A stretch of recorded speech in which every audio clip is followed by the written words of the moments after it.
Hello, and thanks for joining us for this PBS SoCal special report, Sustaining California. I'm David Nazar. How safe is the water we drink? How clean is the air we breathe? How toxic is the fuel we use?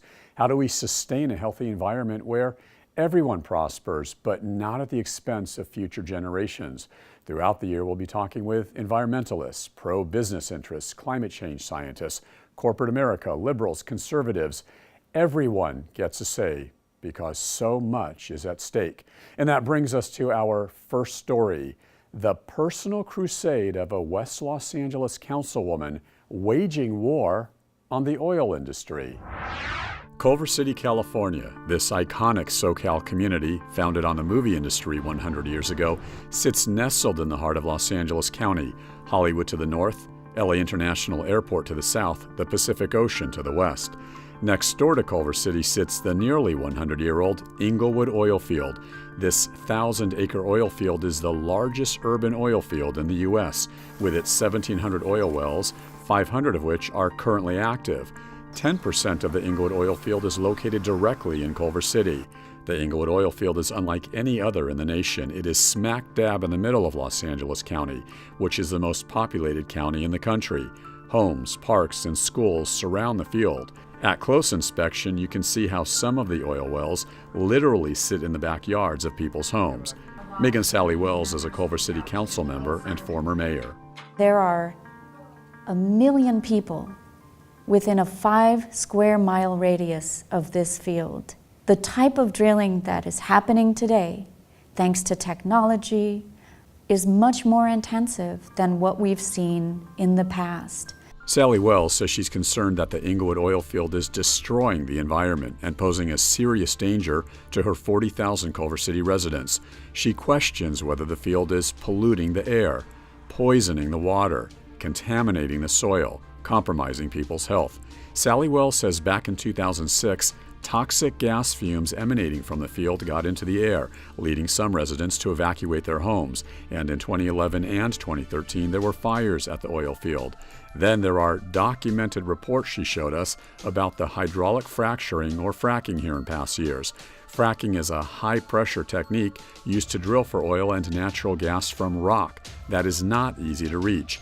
Environmentalists say the intense drilling process of fracking does cause air and water pollution. They also claim fracking increases the potential for oil spills and could even cause earthquakes. The most dangerous fault line is the Newport-Inglewood fault line, which is capable of causing a 7.4 magnitude earthquake. That was the fault line that goes right in the heart of the Inglewood oil field.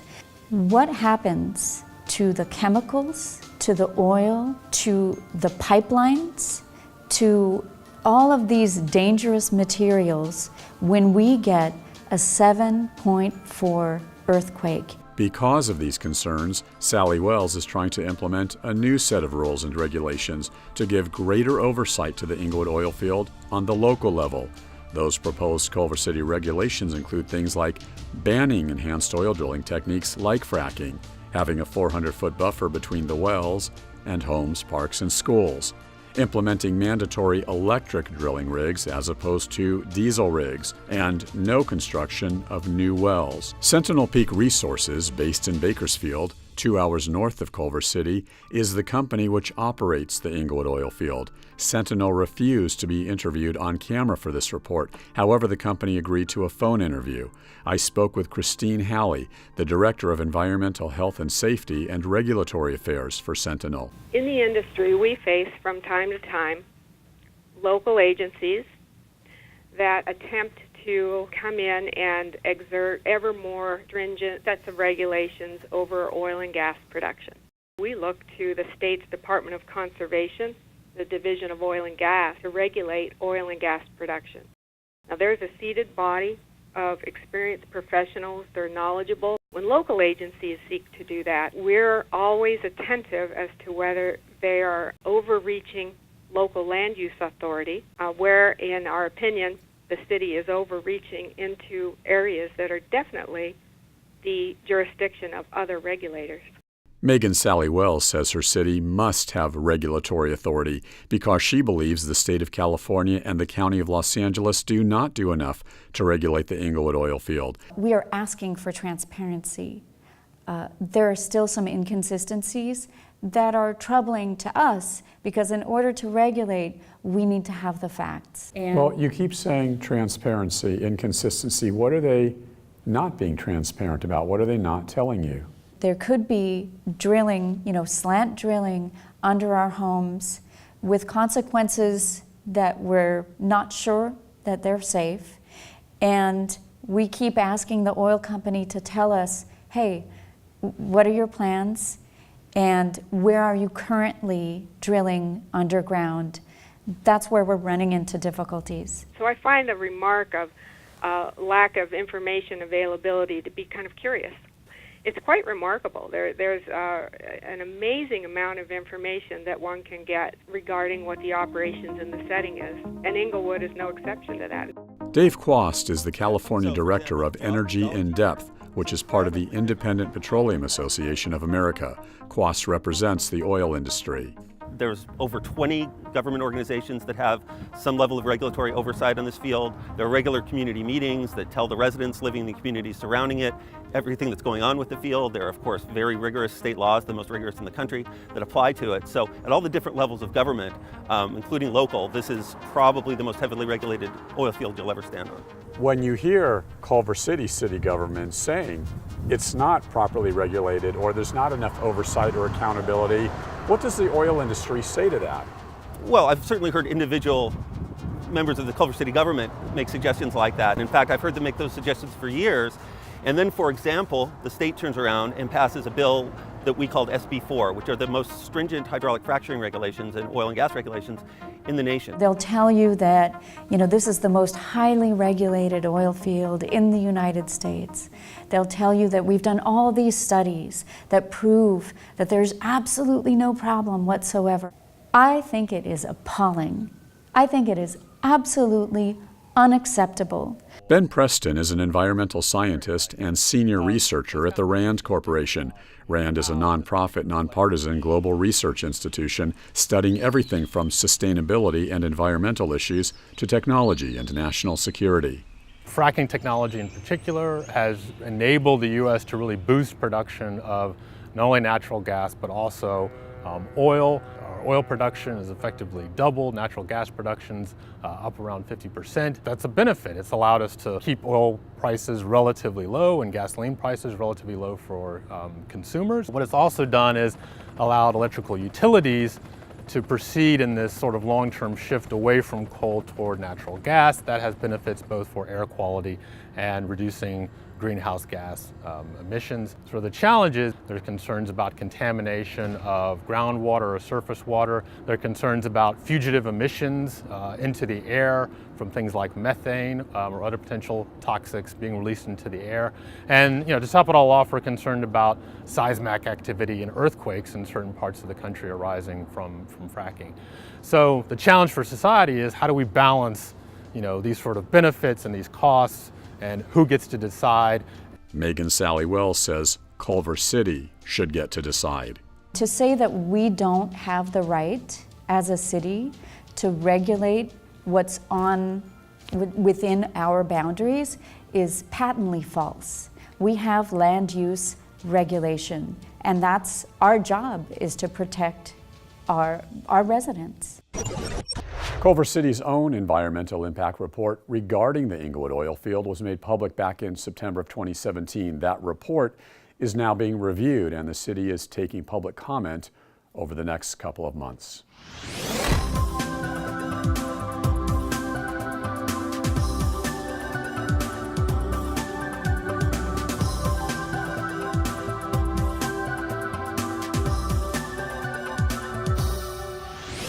Over a year ago, California officials finally ended their drought state of emergency that had put severe water restrictions in place for residents. Now, with the fear of another drought upon us, a private company says it wants to drought-proof the Southland. The controversial plan is to turn ocean water into drinking water and then sell that water to local agencies. And you won't believe who this water company got to promote the new project.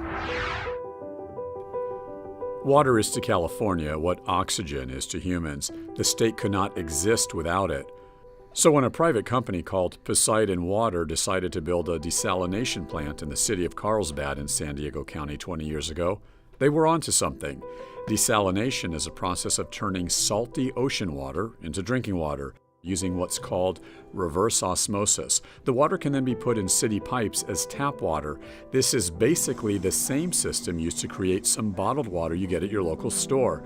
And desal is used all over the world in places like Israel, Australia, and South America, and now here in Carlsbad. In 2012, construction began on this billion-dollar project. 3 years later, it was completed. Today, the Carlsbad desalination plant has already produced over 25 billion gallons of drinking water. It's the largest seawater desalination plant in the Western Hemisphere. It's capable of producing 50 million gallons per day of drinking water from the Pacific Ocean. That's enough water for about 400,000 people. Poseidon has plans for another billion-dollar desal project, this one in Orange County's famed Surf City, USA, Huntington Beach. Poseidon wants to build next to this old steam-generating plant on Pacific Coast Highway, just south of the iconic Huntington Beach Pier.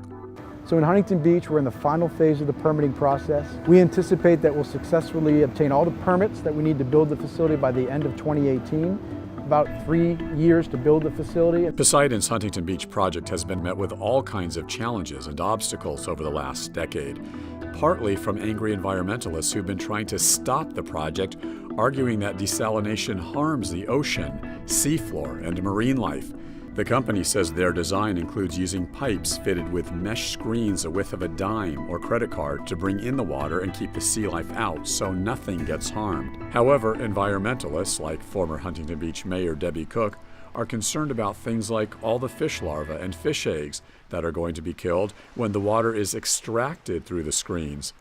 Well, a credit card is pretty thick still when you're considering the kind of marine life we're talking about, the phytoplankton, the plankton, the larvae, all of that. And it can absolutely get through a credit card size screen. Remember, the reverse osmosis membrane is a death chamber for all marine life. It kills everything that gets sucked in. Cook and many other critics are also angry because they say desal is the most energy-intensive way to produce water. Most people think we need to conserve energy because producing energy puts a lot of carbon in the atmosphere, of which the ocean is the biggest sink. And that's one of the reasons it's warming so dramatically. We have to have the ocean or we will not survive on this planet. Cook is not alone in her criticism. In fact, several organizations have gone on the record to oppose Poseidon. Organizations like Heal the Bay, California Coastkeeper, the Natural Resources Defense Council, the Surfrider Foundation, and the Sierra Club, just to name a few.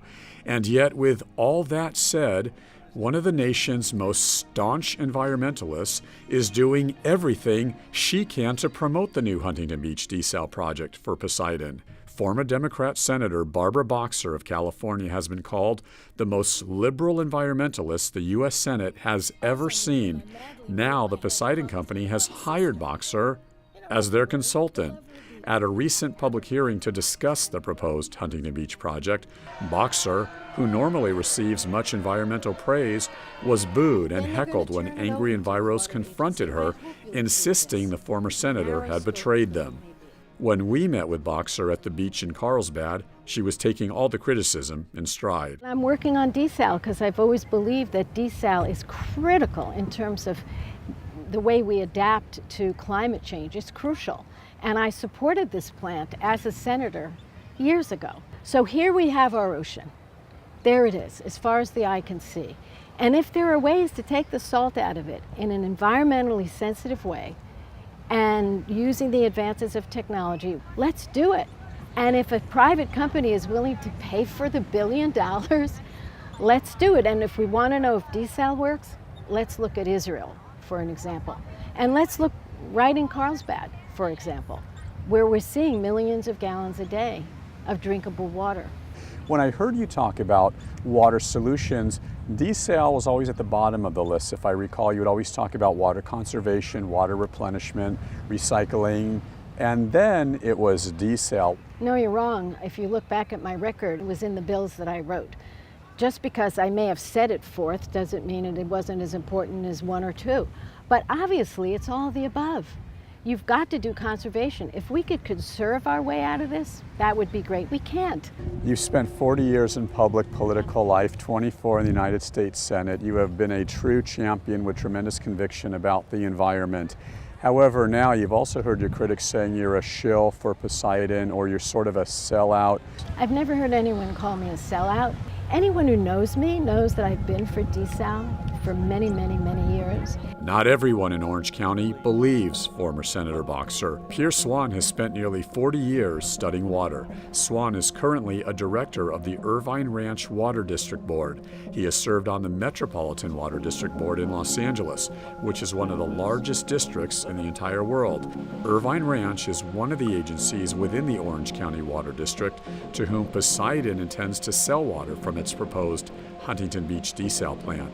IRWD does not need the Poseidon plan. We have probably the most reliable water supply in Orange County. If you don't need it, you don't want it. That's right. It should be a choice program. Those who want it, get it. Those who don't want it, don't get it. Swan's Irvine Ranch Water District serves the city of Irvine, most of the city of Lake Forest, parts of Tustin, Newport Beach, Costa Mesa, the city of Orange, and also parts of unincorporated Orange County. That amounts to about 400,000 residential customers who Swan insists do not want to pay for the added cost of Poseidon's desal water. People could be paying quite a bit more for water if we have to take the Poseidon water, yes. But Poseidon is a program that gives you water every single day of every single month of every single year for 50 years. So what you have to take that water, it's a take or pay contract. So that water will displace water that's half the cost. We believe, as proven in Carlsbad, that seawater desalination is the right investment. So when you hear the folks at the Irvine Ranch Water District saying, hey, we don't want your water, it's going to be 2, 3, 4 times as much as a normal cost of water, what do you say to that? We disagree. You have to look at the cost of desal over the full life of the contract. We believe the cost of purchasing desalination in lieu of importing water will save the ratepayers in Orange County tens of millions of dollars. It's 3 to 4 times more than imported water, and it's probably 4 or 5 times more than Orange County Water District water. It's much more expensive for something we don't need, and we have better alternatives. The one thing that gets me is some of our opponents say, oh, the water is a little more expensive. Yes, it's a little more expensive. It's not as expensive as they say, by the way. But the fact of the matter is, try buying your bottled water in the grocery store every day. It's a social justice issue. It's an environmental justice issue. This summer, Poseidon must present its plan to the California Coastal Commission for approval. The company is trying to get the final permit needed to begin construction on the Huntington Beach plant. Environmentalists and critics of the project say they'll fight Poseidon every step of the way.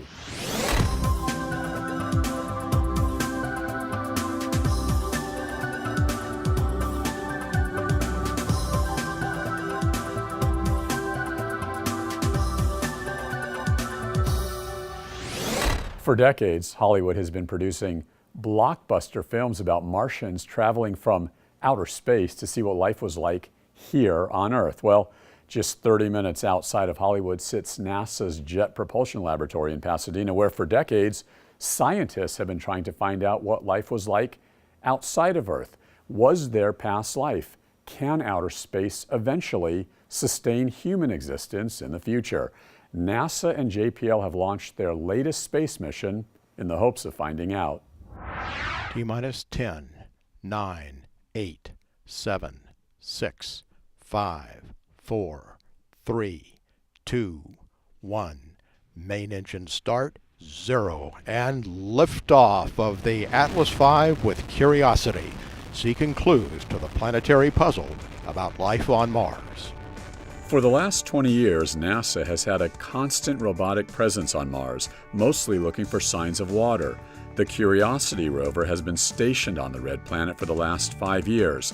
Now, NASA's Jet Propulsion Laboratory in Pasadena is getting ready for the launch of the next generation rover. It's called Mars 2020. You could say it's the Curiosity rover on steroids. Instead of looking for things like signs of water, NASA is trying to find signs of life.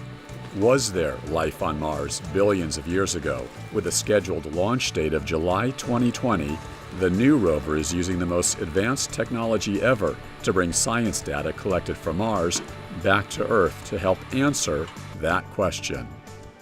Do you believe, as a scientist, knowing what you do, there was an ancient life on Mars? I believe it's absolutely possible. Ken Williford is a geochemist with JPL and the deputy project scientist for Mars 2020. Williford explains the main objectives of the new rover mission. So we're basically acting as a robotic geologist on the surface of Mars. So we're trying to understand how the rocks we see around us, how the rocks we find were formed, and how they changed over time. The second objective is to do what we call in situ astrobiology, the study of life outside Earth.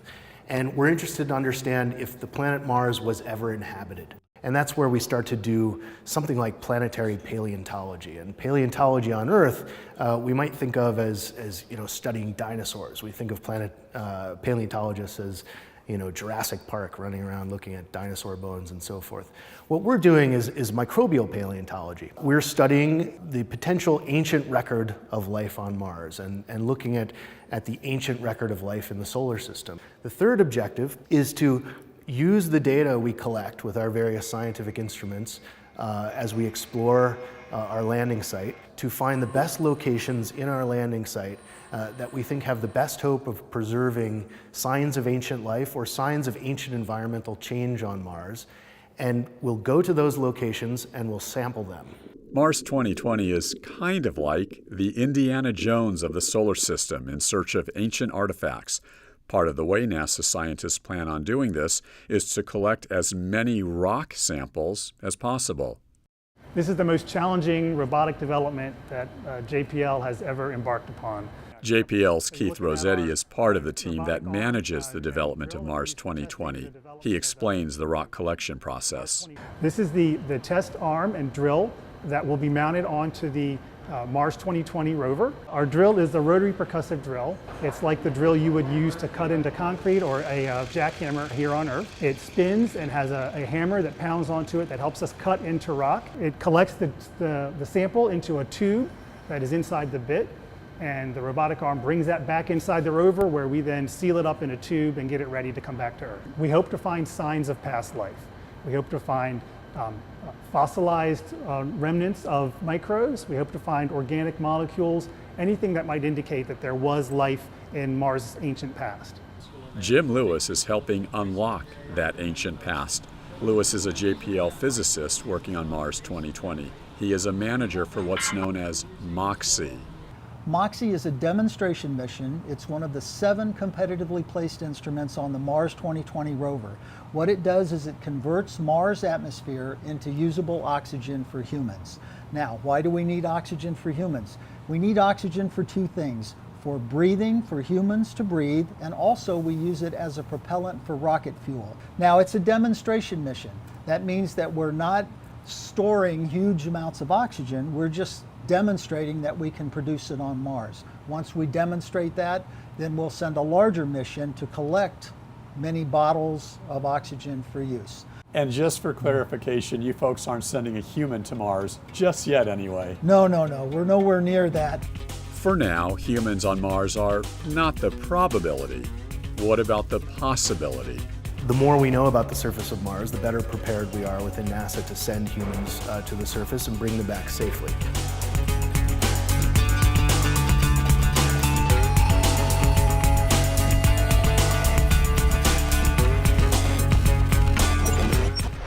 Possibly one day it just won't be about sustaining California. It could be about sustaining Mars. Who knows?